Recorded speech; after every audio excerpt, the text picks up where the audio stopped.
good afternoon and happy Monday. This is Brenda Meller with Meller Marketing. You're joining us for another installment of Social Media Pie, where I invite inspiring people to inform and educate you.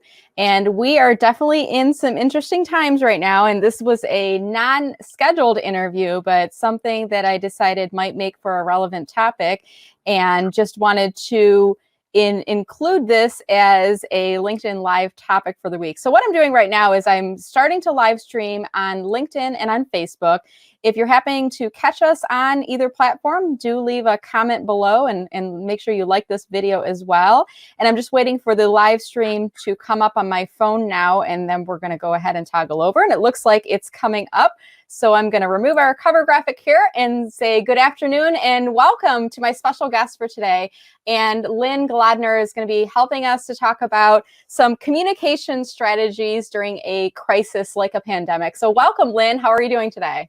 Thanks. I'm doing pretty well. I had a really nice long walk in nature, which is such an important thing at this time to, keep our sanity and our immunity, of course. But it's really nice to talk about it because this is just front and center. All I've been doing for the past week is crisis communications and trying to make sense of it all. Yeah, it's crazy, isn't it? I mean, who would have thought? I mean, I even think about a week ago, I was posting normal things on social media. And then over the past probably 5 or 6 days, it was like it started to kind of gradually shift. And for me, I do a lot of events and networking, and it was like Wednesday was when all the cancellations started coming through.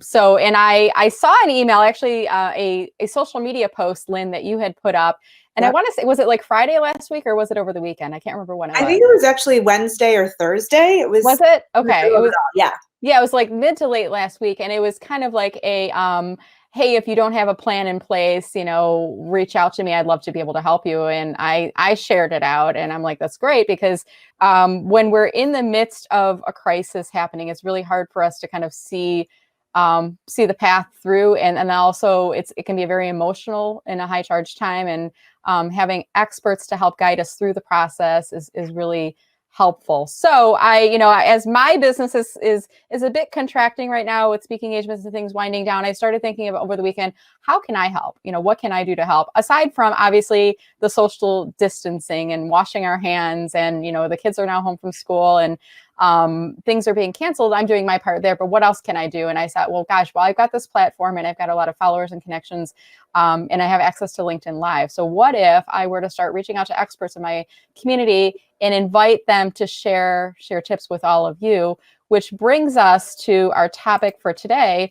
Who would have ever thought, Lynne? Communication strategies. I mean, would you have ever thought, was this ever something that we've thought about, It's really crazy. I mean, these are crazy times. Unprecedented is the word I keep saying over and over again, because, I'm trained in crisis communications. I'm trained in strategy. But we never thought of something like this. And Right. it's really, I think we're all trying to wrap our head around it right now.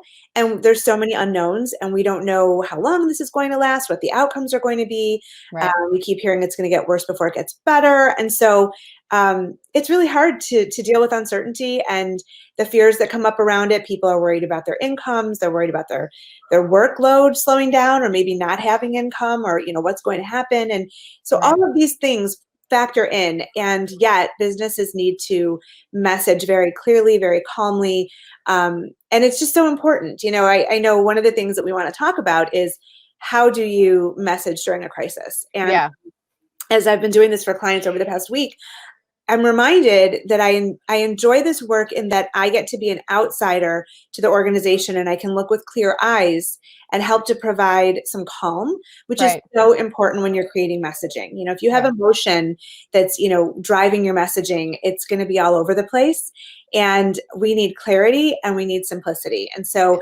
some of the things that are so important with crisis messaging is that less is more. You have to be simple in your language, and you really need to focus on your area of expertise. Right. So, one of the things I think that, we both have talked about is that everybody wants to chime in on, wash your hands. And yes. How many emails have you gotten from your bank and your grocery store and the restaurant you order from? And it's like, I know everybody they're doing what they think is the right thing to do. It's just like when we say Happy Memorial Day, or, different expressions that we feel like we need to participate in part of the conversation, but I feel like we don't all need to chime in to say wash your hands and practice social distancing.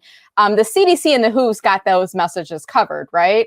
So, what are Yes. what are the things? And I guess this leads us to kind of my first question for you, Lynne, which is, what should business leaders be focusing on in their communication strategy during a crisis like a pandemic? What should they be focusing on? So very, very clearly and focused with tunnel vision on what your area of expertise is and your constituency. And that's just plain and simple what it is. So if you are a university, if you are a school, if you are a bank, whatever it Right. is, you want to focus on, what is your area of expertise? So frankly, I did get an email from my bank and I was like, are you kidding me? I mean, why do you need to sound off on this crisis? But Yeah. if it affects my money or my accounts, that's what they should chime in about. If it Did they tell you to wash your hands in the email at all? no, I mean, so, Yeah. so I'm like, listen, I understand you want to get in on the action, you want to reassure your customers, and that comes from a good place. It really does. Right, it does, yeah. No. All kidding aside, I mean, hand washing is very important, so I'm not trying to belittle that at all. Before we jump ahead, though, Lynne, I just realized I do want to just take just a moment to welcome anybody who's joining us on LinkedIn, and if you are just joining us right now, whether it's LinkedIn or Facebook, we will be taking your comments and questions that are on here as well. And I'm gonna pop a message up here on Facebook as I look out on LinkedIn, and I'll just say welcome to those that are joining us as well on LinkedIn as well right now. We have Jenna who's joining us, so welcome, Jenna. Thanks for joining us. And Tracy says thank you for doing this. And I see there's about 81 other people that are watching right now. I can't see your names, so if you guys, the ones that are watching, if you leave a quick comment just saying hi from where you're joining us from, I'll give you a shout out in your names here as well. And if you do have any questions about crisis messaging or what to do, what the messages are, drop them in your comments. All right, Lynne, I'll turn the floor back over to you. So what should we be focusing on? Yeah, so I've worked with several different clients that are in all different business sectors, and the focus is really on what do they do. So what do their customers need to hear from them? So I work with a university, and we've been talking about how does this affect students? How does this affect their families? What are their very specific needs? And I work with a municipality, a city, and I was working with the mayor on his video messaging. So I was writing a script, and again, we had to discuss removing all of the health advice and saying, if you want to learn about symptoms, if you want to learn about how to protect yourself, go to cdc.gov. I mean, that's a great, easy resource, and it's helpful to do that. But the focus is, how does this affect my city where I live? Right. Another client owns a ballroom dance studio, and they have to close, but we wanted it to be upbeat and we wanted it to be hopeful. And so, part of the message was, you can practice your dance steps at home. So I love that. Back for your lesson, you won't have missed a beat. The muscle memory will be there. So it's important to I guess, to be reassuring, to as the governor of Michigan has done. I've been really impressed with how decisive her leadership has been, which I think we need. Strong, decisive leaders, and that goes for any business or organization. You want to see an organizational president, a city mayor, a business owner, a CEO be swift and decisive, but reassuring. You want them to emanate confidence. And none of us know when this is going to end, but it will end. Right. And we'll want to come back and dance. We'll want to come back and sign up for recreational programs and get back to class. And so we want to maintain that relationship while we reassure and give confidence, and then simply deliver the information that's relevant to your constituents. I mean, that's So let's pick up on that too. You talked about your constituents. So another question I have is, and I remember a little bit of this from my background working in a marketing leadership position for an organization. There's a bunch of different audiences that you're speaking to. So what's the recommended sequence? I mean, if you're already in the middle of it and you haven't thought through this, help us think through this. Internal clients, I mean, what order do you handle things in? What would you recommend? Team members, where do they fall in line there too? That's a great question. So, the worst thing that can happen is that you make a public announcement and your employees and your staff have not heard anything about it. What I mean? So you really want to make sure that you do have a layer of transparency and communication in a certain order. So anybody internally should know what's going to happen before it happens externally. Okay. So you want to make sure that top leaders are usually in on the decision making, and they're part of it, and then they would probably go and communicate to their staffs. But frankly, you want to make sure that you have a very clear message that goes consistently throughout all departments in your organization. So you don't want to have different VPs or different managers having slightly different messages. So you should probably be working with your communications person or your outside PR agency, if you have one like us, to craft a message that all managers are going to send to their teams. Okay. And you need to time it. And so if you know that you need to make an announcement by like 2:00 today, then you want to make sure that they hear by 1. Like they need to know beforehand so that they're in the loop. Even if they're working remotely, even if they're on vacation, like they need to receive the message first. Okay. Then you send it to your outside audience. Okay. So I remember too, and I don't know, I mean, you're much more advanced in on the process, but I remember when I would be working with clients or working with groups, and I would say, like, think about who are all the audiences that you speak to. And when right now we're in an emotional mindset and we're kind of going, I don't want to say panic mode, but we're reacting pretty quickly to things. Yeah. And this really should be an exercise you're doing while you have some time to think about it. And the good thing, I guess, right now is that many of us are being asked to work from home. We're stepping out of the office, so you don't have all the noise and the clutter around you that sometimes makes it hard to think through strategic planning. So talk to me a little bit about that. So if we're already in the midst of it, we haven't done the planning, what can people do now? Yeah. So usually a crisis, you're in the midst of it. So there isn't time to plan. So after this ends, I think it's super important for people to, create a crisis strategy and plan so that they have that in place when a crisis occurs. But if you haven't and this crisis occurs, you just have to go with it. So it's really important to have somebody on the outside who can provide some objectivity and slow you down. So, I've had conversations with clients who've had a lot of different leaders within the organization who are like in panic mode and they're emotional. Right. And I had to convene them last week and say, let's have a conversation. We're not going to be all things to all people. We're going to take a deep breath. And this is scary stuff. This is uncharted territory, but we're going to have one united voice. And so, we had to have that quick conversation before we could do anything, because they wanted to have a message from this department and from that department and from this one. And it's like, no, there needs to be one message from the organization, and it needs to be clear and level-headed. Mm-hmm. And so that's the most important thing to think about, is that fewer messages. So if you can message all your constituents at once, that's always wise. Okay. You don't want to start, dividing and conquering. And when there is a crisis, you do have to respond rapidly, and sometimes emotions are still there. But if you can have anybody at all who's outside of the situation and can remove those emotions from the process, it will benefit you. So sort of putting that aside and saying, I'm even going to have my husband look at this, or I'm going to have my neighbor, because I don't have anybody. I don't have a crisis team right now, and I'm freaking out. Like, ask somebody else or a colleague or a friend in the industry or something. Can you just look this over? Am I thinking this through? I think that's the most important thing that you can do when you're faced with a crisis. Yeah. And even, if you're in the position where you have, communications or marketing manager, somebody in-house, that's great. But if you don't, even as small business owners, as independent consultants, you probably have a circle of friends or, kind of confidants or people within your professional network where you might be able to reach out and just even say, hey, I'm putting together communication. Hey, I am too. Well, let's look at each other's. Yeah.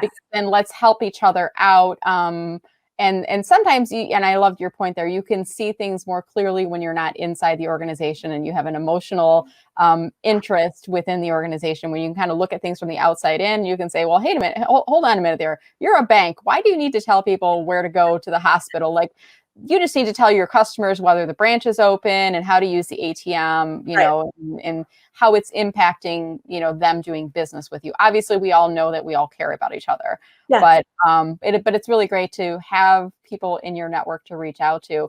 And related to that, if you don't have anybody or nobody's coming to mind, you probably do. If you belong to a chamber, professional organization, there's probably people there that maybe you don't know in person, but you could probably reach out to them as well, right? Well, and I also want to make an offer, which I put in my post last week on LinkedIn and Facebook, that, I'm in this, this is my expertise. And so if anybody has a small business, doesn't have a PR agency, doesn't have anyone to turn to, I'm willing to help, and I'm not charging for it, because this is a serious situation. It's uncharted territories. I believe it will blow over in time, but we have to ride it out and we all have to be there for each other. And so if somebody wants me to take a look at their statement, I've got nothing but time. So they can definitely reach out and I'm happy to help.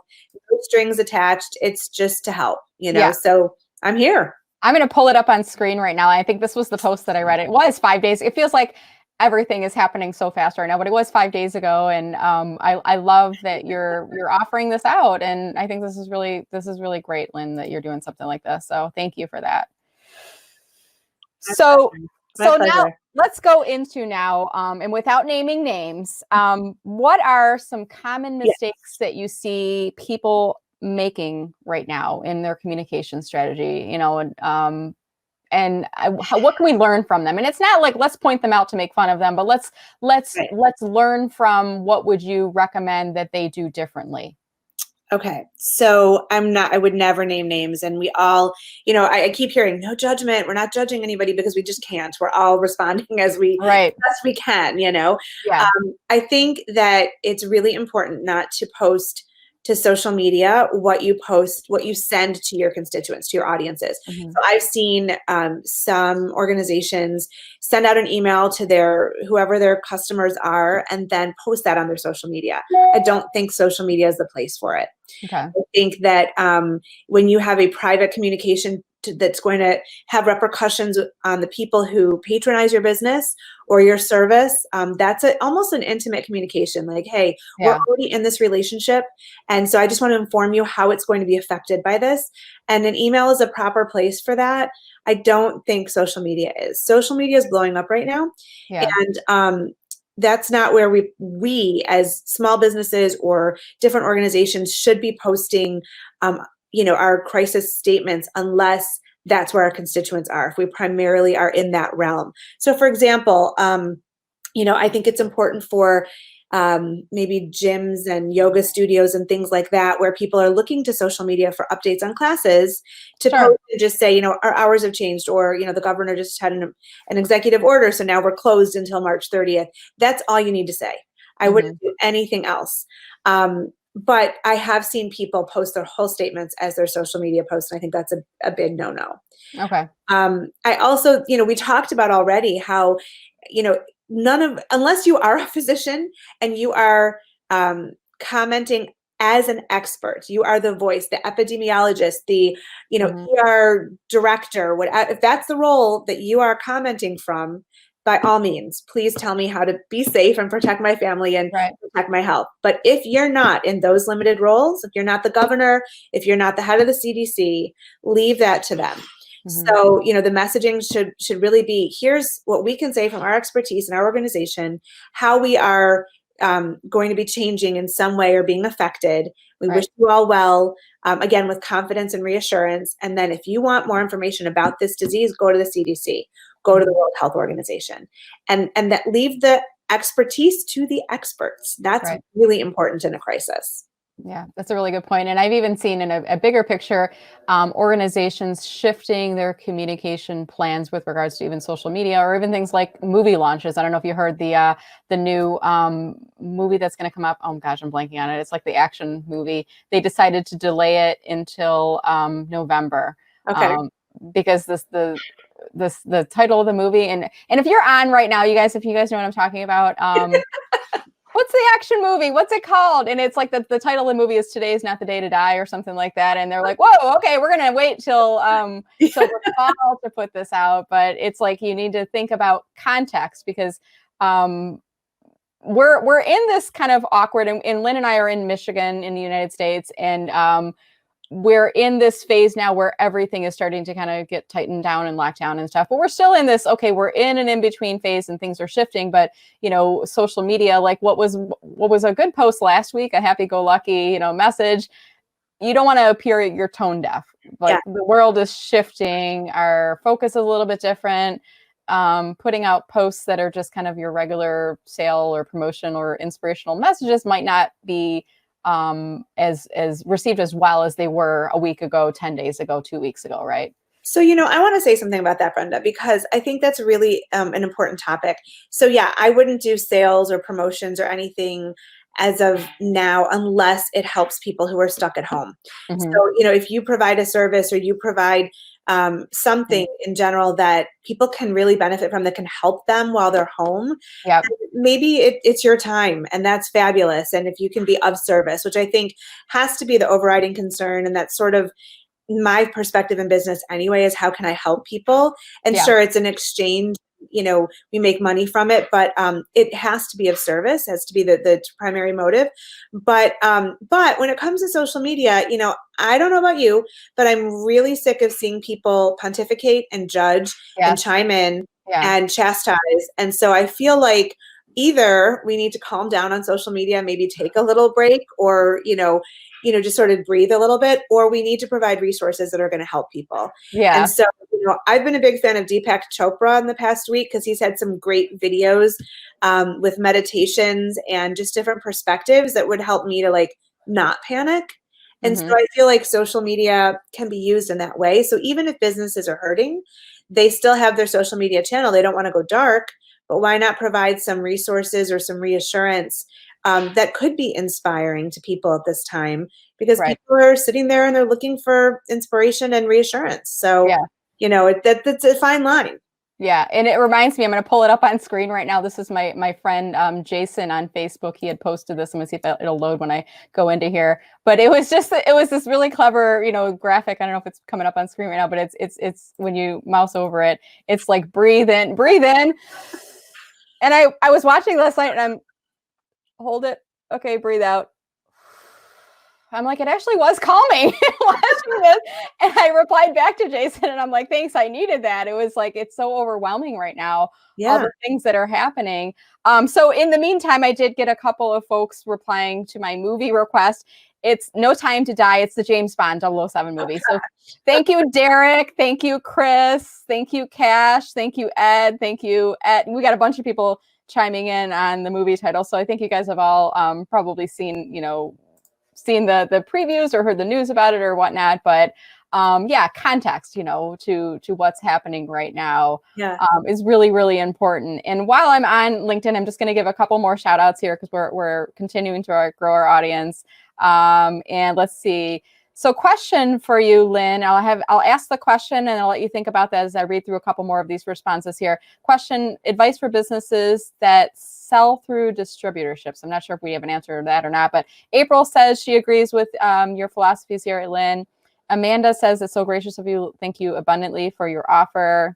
Absolutely. Brian says hi. Carrie, as a fellow member of Inform and Together Digital, One United Voice makes me think about how I've been talking to my husband about our expectations for our daughter during this time away from school, because that's a whole other stress. And I've got a schedule we're trying to follow, but we'll see how that works out. All the power to you. I have 4 teenagers at home, so there's no schedule whatsoever. Teenagers is the hard one. The younger one, she works out well. Tom is joining us from Macomb County. And then Debbie says, hi, Lynn and Brenda. So thank you all for joining. So Lynn, going back to that question, do you have, and if you don't, we can skip the question, but advice for businesses that sell through to distributorships? And I think what the question is here is you're relying on other businesses to, kind of a multi-step channel here. So Cash, if you could clarify in your question there, are you looking for advice on your communication strategy, or are you looking for general business advice on communications, or can you help to clarify that a little bit? And Lynn, I don't know if you want to take a guess at that. Yeah, I mean, like I've seen on Amazon, for example, that they have sort of a disclaimer saying, delivery might take longer than normal because we're dealing with these situations. And so I feel like it's just a simple little sentence, and you can't be responsible for your collaborators or your partners in something, but you can also be understanding, and we should be, we should understandably send messages that say, we're all in this together.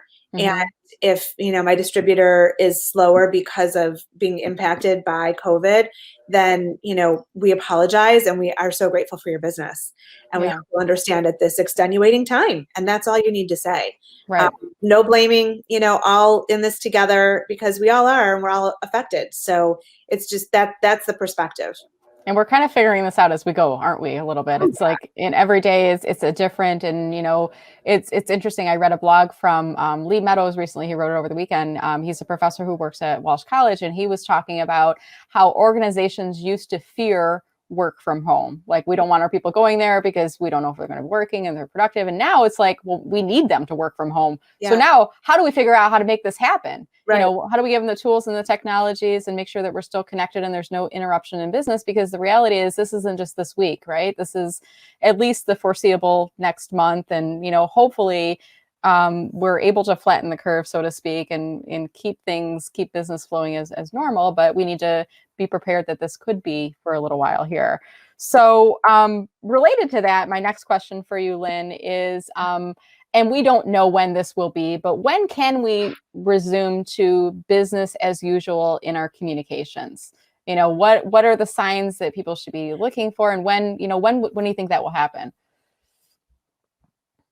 Well, I think that when there's an emergent crisis like it is right now, and you have urgent updates because of rapidly unfolding situations, your communications are, crisis focused. Mm-hmm. But very quickly thereafter, I think that you resume your normal communications. So I am, it's business as usual until it's not business as usual. So Mm-hmm. if you are still in business and you are still operating and you planned to send out a monthly e-blast, let's say, and it was focusing on Women's History Month, which is March, and you still want to talk about Women's History Month, I don't see any reason to not do that. So I'm working on exactly that, an e-blast for a client. And she said, I'm not an expert in, diseases or viruses, and I don't want to mention it in my e-blast, and doesn't have anything to do with my business. But we have some really interesting content that I think is not opportunistic, and it's not putting heads in the sand, but it's just giving people on her list something else to think about and to be inspired by. And so I don't see any problem with sending that out next week Okay. or later this week, just because we're still here. We're still trying to Right. put ideas out, in the marketplace and have a presence. And, I think that makes perfect sense. And it's hard to try to think through that too, and that's why I like having someone like you, or people in your network, to say, does this make sense? Does it seem okay that I'm doing this? I mean, the fact that you're asking the question to say, hey, we still have a business to run. I think people are still reading emails and other communications. It's good to have that, someone else to bounce that idea off of. But I love what you're saying. I mean, we're in the midst of things right now, but businesses are still functioning. Yeah. We are still operating. It's not that we're all on lockdown and technology has gone black, and we still need to continue to work through things. Yeah. But I think we need to just be aware of what are the implications of what we send out, and if it's not appearing as we're not aware of the situation, I think we're okay to do that. So I love that you say that. So it's business as usual until it's not.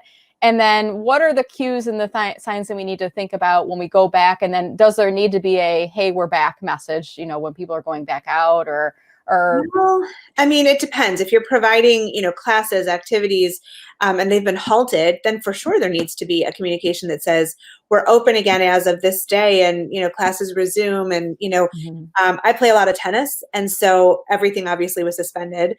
And Yeah. so they said, we will let you know about refunds if you want them, or we will extend the sessions, or when we know when this is over. So it's just a wait and see situation. And so Yeah. they're going to need to message all of us who've paid for classes and want to keep playing tennis then when we know that we have the opportunity again. That's important business information. In the meantime, I don't probably need to hear from the tennis club until this is over and I can play. So I Right. think it just depends on your business. Like I said about social media, I think people are consuming even more of it, if that's possible, while they're stuck at home. Yeah. You can be a force for good and not for evil, and Mhm. not, fan the flames, but you can actually provide some intellectual discourse or reassurance to people. I think that's when your messaging can continue. Absolutely. Yeah. And that's a really great question. I'm going to throw this out to the audience. So those of you who are watching us, whether you're watching us in live on LinkedIn or on Facebook, or if you're watching this in the playback, where are you getting your news from right now? I'm kind of curious. Are you actually turning on the TV and going to a local news station or a cable news station? Are you going to Twitter? Are you going to Facebook? Where are you getting your news as things are developing right now? I'm kind of curious because I think, Lynne, that's something that you and I have both experienced in our careers, right? This shift from information being mass media one way cycled to people through TV, radio, newspapers, and now we as consumers are able to share information, right? And I'll ask the question of you, Lynne. Where do you get your news from? Where do you go when you're looking for what's happening in the world and what do I need to know right now? Where do you go? Well, I mean, I've taken to Googling things lately, which makes me a Mhm. little uncomfortable. But then because my background was in journalism before it was in PR, I really take a look at the source and say, is this a publication that I trust, that I think is unbiased, that I'm going to rely on for information. For this crisis, I just go to the CDC or to the state website because I just want actual information that I know is giving me the health information without much bias, with just straightforward. So I like that LinkedIn is actually curating content about the crisis on a daily basis Mhm. and, showing the latest developments from different states. I find that those are trustworthy sources too. So yeah, I'm looking at Google and then determining which ones are reliable sources. That's good. It's interesting to hear too. And I love how you said, you got to question the source because if it's not a reputable, well-known, independent third party, if there's a vested interest in sharing news with you in a certain way, you have to kind of think about what message they're trying to get you to understand or to have you kind of absorb and pick up. And I asked the question of the audience here. So we have Anissa Huddy who says watching press conferences, local news, and local government sites. So and this is really looking locally. A couple folks on LinkedIn answered the same question. Dave mentions Fox News and the CDC website.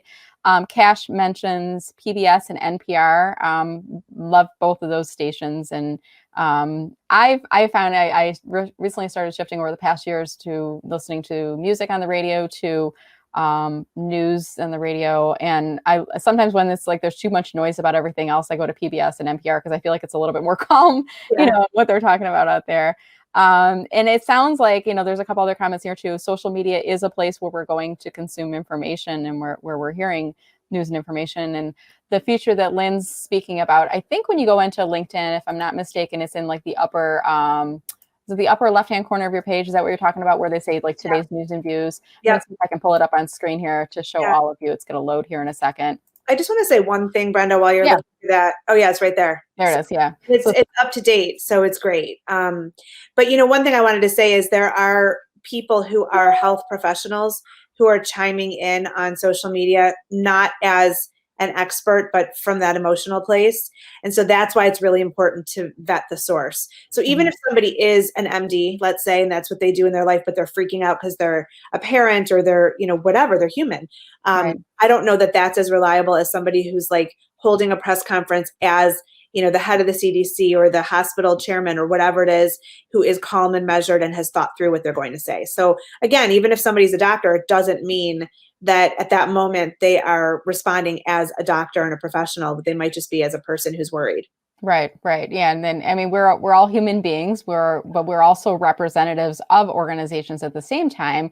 So related to that, Lynne, going back to the subject of communication strategies during a crisis, during a pandemic, what guidance, if any, should organizations be giving their employees about participating in conversations on social media? And obviously there's the Facebook bubble. We kind of feel like we live in this little space that we can talk about anything, politics or news or whatever. And then there's LinkedIn, which is a little bit more like this is the professional workplace. So what advice, if any, would you give to businesses to give to their employees about conversations right now online?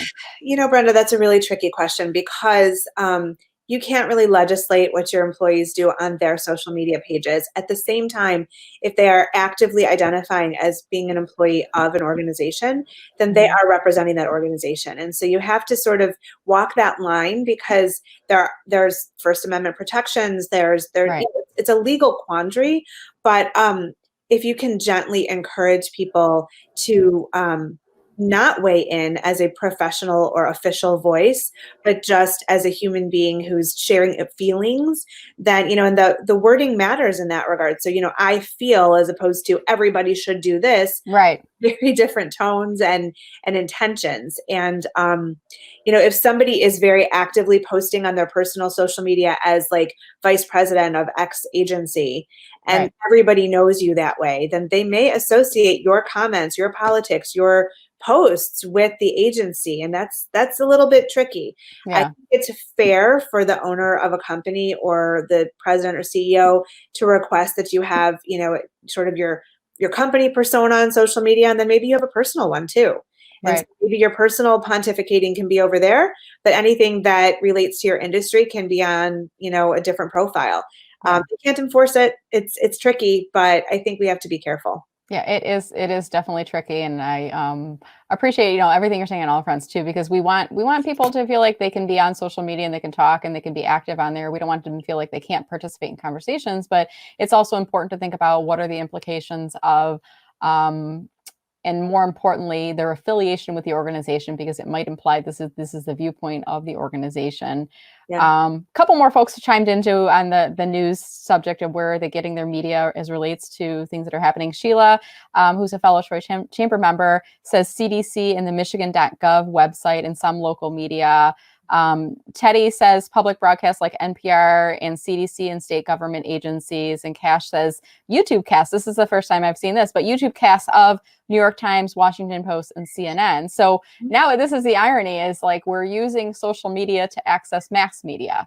Yeah. And I know a lot of us, myself included, we've cut the cable and I don't have access to the local TV stations. And I'll even admit, in my house, I don't ever get the remote. So when I do, I know I can go to Hulu and Netflix. I know how to get there. And anytime there's no local news happening, I'll call my husband and I'm like, how do I get back to the local stations again? So he'll be like, well, why don't you just go on CNN or NBC.com? I'm like, oh, okay. So I don't have to watch TV. I can just go online to watch news nowadays. But it's interesting, isn't it, how communications have evolved with the advent of social media? Yeah, well, it's really interesting because this, I said at the beginning of our conversation that I went for a walk in nature with my son today, and we were talking about how 24/7 news really came out around 9/11.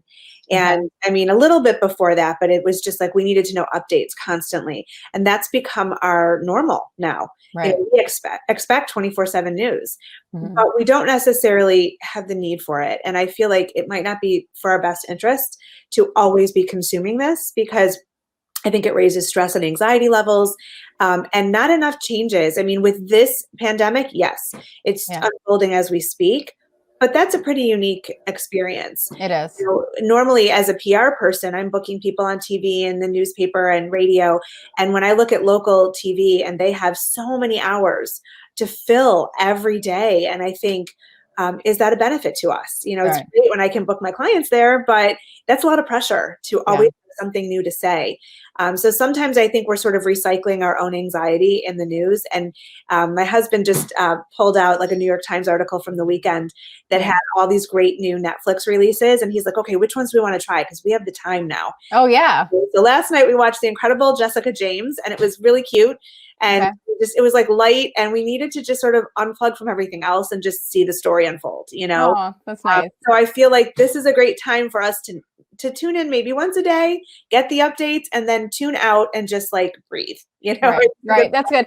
So for those of you watching us too, whether you're watching in live or in playback, what are you doing right now to get breaks from, while the information that you're being overwhelmed with right now? And for me, I mean, I'll say, we're home with the kids. The public schools here in Michigan are closed officially as of today. So we're trying to institute somewhat of a schedule. And on our schedule, we've got 2 1-hour breaks in addition to lunch during the day that, mom's not going to be doing work. So my daughter and I, we did yoga this morning together. So every morning we're going to do yoga. And I know you mentioned, Lynn, you're doing some nature walks with the kids too. You're getting out of the house, right? Yep. And then in the afternoon, so we're doing, we just went on a bike ride around the block, and we've got a park there's nobody at. So we kind of just went, run the bikes around for a little while just to get some fresh air and to be out. But we're also, spending a lot of time inside. So we cleaned my daughter's closet over the weekend. I found a bunch of board games.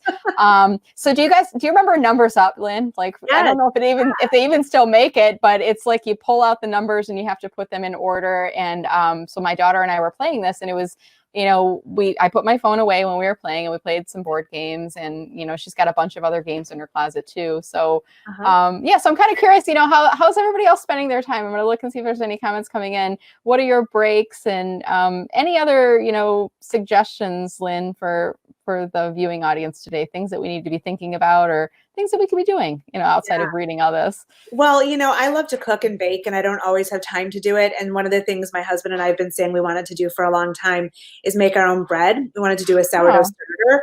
And so I thought, no time like the present. We're just going to give it a try and see what can happen. And because it just takes time, and we have the time to do that. Um, so a lot of cooking, a lot of baking, getting like the best sleep I've had in forever, yeah. yeah, for sure. But being together with the kids, like we're having a lot of good conversation. My kids are all teenagers. And so we're just taking the time to talk and to listen, and really just be together. Yeah. Yeah, so some good quality time, and I'm sure you're shifting probably a lot of your appointments now to online appointments now, or Zoom sessions. And I see Anissa has one of those comments as well. Shifting, doing more workouts in the morning, more clients and Zoom sessions, things like that. And a couple other folks say, Ed mentions you're cleaning your garage, organizing your closets, getting stuff together to give to charity, which is a really great point. How can we use our gifts and talents to help others? How can we all pull together as a community to be able to help others as well? I think that's a really good point. Yeah. Small businesses, restaurants, I've seen a lot of things floating around about, buy your gift certificates now, or order carry out. So you're not dining in, but you're still, giving business to your local businesses and organizations as well. So I think all really great advice here. So I think, Lynn, we're going to probably start to wrap here. So to kind of finish off on this topic, any final comments for our audience here about communication strategies during crises like the pandemic? Well, yeah. I mean, ultimately, with crisis communications, less is more, simple messaging, stick to your expertise, and directly how this crisis is affecting your audience. And those are the things to remember. You don't want to flood people with crisis messages. You really want to think through how many you're sending and how many do you need to send. Even as things unfold and things change, do you need another message today? Or could it wait till tomorrow? Or, you don't want your audience to just sort of cower in the corner because you've just hit them with so many different messages. Right. And then when this is done, and it will be done, and frankly, we'll have sort of like a lull where we're just sort of in the new normal. And then at some point we'll go back to work. But in between now and then, I would strongly encourage people to think about using this time for business planning, to look at, what can we do for growth in the future? Because we will go back and we will get through this. And so make part of that some crisis planning, mapping out your strategy for a future crisis that hopefully will not be as big as this. But little things happen to all organizations. And so how do you get yourselves ready so that you have a process in place and you know what you're going to do, and you can just pull it out from the Dropbox or the folder or wherever you have it, and say, okay, we have a potential crisis on our hands. We know how to handle it because we have strategized and we have planned. And so if you want any help with that, again, I'm not charging people for this. I think this is a time to help each other. And these are important things that we should put into place for our businesses on an ongoing basis. Great. And Lynn, I popped your LinkedIn up on the screen here. Are you open to receiving new invitation requests from people that are watching this? Absolutely. Yeah. Just tell me where you saw me and I'd love to connect. Yeah, great. So when you guys go to links to Lynn's profile, rather, to connect, make sure you add a note when you send her an invitation to connect, and mention that you saw her on the live broadcast today, or if it was a playback of the live broadcast, mention that you saw her, tell her Brenda sent you, and Lynn will be happy to connect with you. So to finish us off here, I'm just going to mention a couple of other things. I'm going to pop, Lynn, I hope you don't mind, I'm going to pop your website up on screen here, yourpeople.com. And I know Lynn has social media, and she's always putting out great marketing and communication and strategy tips. So definitely look her up online. And I would imagine over the next couple of weeks, she's going to be putting out other tips and pieces of advice too. So highly recommend. But again, Lynn's awesome. You should connect with her because you are awesome, Lynn. And I appreciate it. I just sprung this on Lynn. I think, was it over the weekend even? It was like last night. last night. I'm like, my week is really clearing up. Do you want to jump on a live and we'll talk about, and this was really last minute. This wasn't rehearsed or anything. It was just like, hey, let's jump on. So I just want to thank you, Lynn, for your time today and for sharing your expertise so much. Well, thanks for having me. It's really a pleasure and it's timely, and I hope I've helped people. So appreciate it, Brenda. Absolutely. Well, thank you. And thank you all of you guys for joining us today. Stay safe, stay healthy.